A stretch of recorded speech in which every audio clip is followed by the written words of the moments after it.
Salam sejahtera Bapak, Ibu, serta saudara-saudari semua. Untuk mengawali renungan tentang firman Tuhan ini, mari kita bersatu di dalam doa.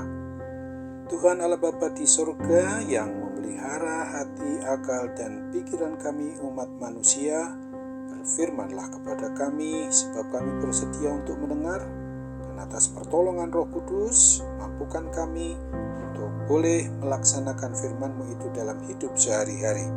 Di dalam nama Tuhan Yesus kami berdoa. Amin. Sebagai nas renungan firman Tuhan hari ini diambil dari 1 Yohanes 3 ayat 5 dan ayat 6 yang berbunyi, "Dan kamu tahu bahwa Ia telah menyatakan dirinya supaya Ia menghapus segala dosa, dan di dalam Dia tidak ada dosa. Karena itu setiap orang yang tetap berada di dalam Dia tidak berbuat dosa lagi. Setiap orang yang tetap berbuat dosa tidak melihat dan tidak mengenal Dia." Sebagai tema yang diangkat dari nas renungan kita adalah hidup orang beriman percaya kepada Tuhan Yesus tidak berbuat dosa karena mengenal Dia. Nas renungan tentang firman Tuhan hari ini sangat tegas dan keras bagi yang sudah beriman percaya dan tetap hidup di dalam Tuhan Yesus. Pasti tidak mau berbuat dosa, sebab Roh Kudus ada di dalam hatinya yang akan membentengi dia dari jebakan iblis.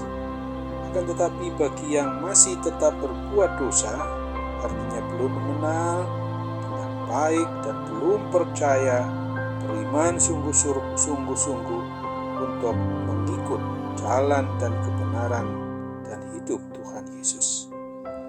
Alangkah beratnya definisi firman Tuhan hari ini, karena siapa yang bisa hidup tanpa berbuat dosa? Untuk menguatkan semangat hidup kita di dalam beriman percaya kepada Tuhan Yesus, ada penghiburan firman Tuhan yang dituliskan dari 1 Yohanes 2 ayat 1 dan ayat 2. "Anak-anakku, hal-hal ini kutuliskan kepada kamu, supaya kamu jangan berbuat dosa. Namun jika seorang berbuat dosa, kita mempunyai seorang pengantara pada Bapa, yaitu Yesus Kristus yang adil. Dan Ia adalah pendamaian untuk segala dosa kita, dan bukan untuk dosa kita saja, tetapi juga untuk dosa seluruh dunia." Hal ini berarti bahwa bila kita berbuat dosa, maka segeralah bertobat dan mohon ampun kepada Tuhan. Jangan mengeraskan hati kita untuk tetap berbuat dosa itu tanpa mau metanoia atau bertobat kepadanya. Sebab apabila kita mengeraskan hati tetap berbuat dosa tanpa mau pernah bertobat, maka kebinasaanlah yang akan kita terima kelak. Kiranya Roh Kudus membimbing kita agar kita mampu menolak semua bentuk perbuatan dosa itu, dan apabila kita masih melakukan dosa, maka kiranya kita juga segera mau berubah, bertobat, mohon pengampunan dari Tuhan Yesus Kristus sendiri. Ingatlah akan firman Tuhan pada kitab Nabi Yesaya pasal 1 ayat 18. "Marilah, baiklah kita berperkara, firman Tuhan, sekalipun dosamu merah seperti kirmisi, akan menjadi putih seperti salju. Sekalipun berwarna merah seperti kain kesumba, akan menjadi putih seperti bulu domba."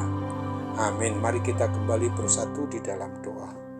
Tuhan Allah Bapa di surga, terima kasih untuk firman-Mu yang sudah boleh mengingatkan kami pada hari ini, agar kami sungguh-sungguh menyadari sebagai orang yang beriman percaya kepada Tuhan Yesus Kristus, pasti dapat tidak mau dan tidak pernah berbuat dosa lagi, karena kami mengenal, kami sungguh-sungguh beriman percaya kepadamu, dan tentu untuk menuruti segala perintah-perintah-Mu itu dengan taat dan setia dalam kekuatan dan kuasa pertolongan Roh Kudus.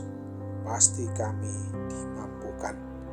Terima kasih ya Roh Kudus untuk segala bentuk pertolongan yang tetap Tuhan akan anugerahkan kepada kami ketika kami memang mau sungguh-sungguh mengandalkan Tuhan Yesus Kristus di dalam persekutuan Roh Kudus, karena kasih Allah Bapa kepada kami semua anak-anak-Mu ini.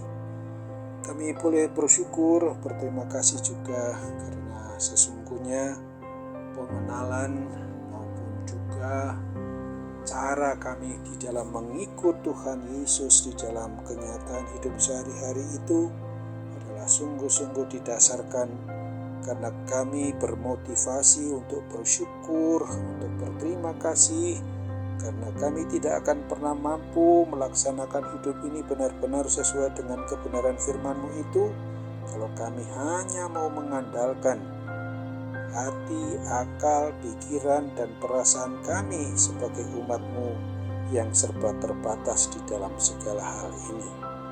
Maka ketika pada saat ini kami juga mengalami sakit penyakit, utamanya karena gangguan sakit penyakit rohani akibat kami lebih banyak mendengarkan kuasa iblis, kuasa kegelapan, kuasa roh jahat yang sering mempengaruhi kami, sehingga hati kami pun menuruti keinginan yang jahat itu. Maka tolong kami Tuhan supaya kami dapat bertobat dari jalan yang salah, yang dosa sifatnya di hadapan-Mu, untuk kembali kepada jalan dan kebenaran dan yang baik menurut kebenaran firman-Mu itu sendiri, untuk hidup memenuhi kriteria maupun ukuran sesuai dengan firman Tuhan saja. Ketika kami juga sedang berkeluh kesah akibat berbagai gangguan dari sakit penyakit yang melanda kehidupan kami sekarang ini, kami percaya bahwa Tuhan akan campur tangan dengan membuat mujizat kesembuhan daripada-Mu, karena dalam kuasa Tuhan Yesus Kristus kami dapat memperoleh kesembuhan itu. Dalam nama Tuhan Yesus kami berdoa. Amin.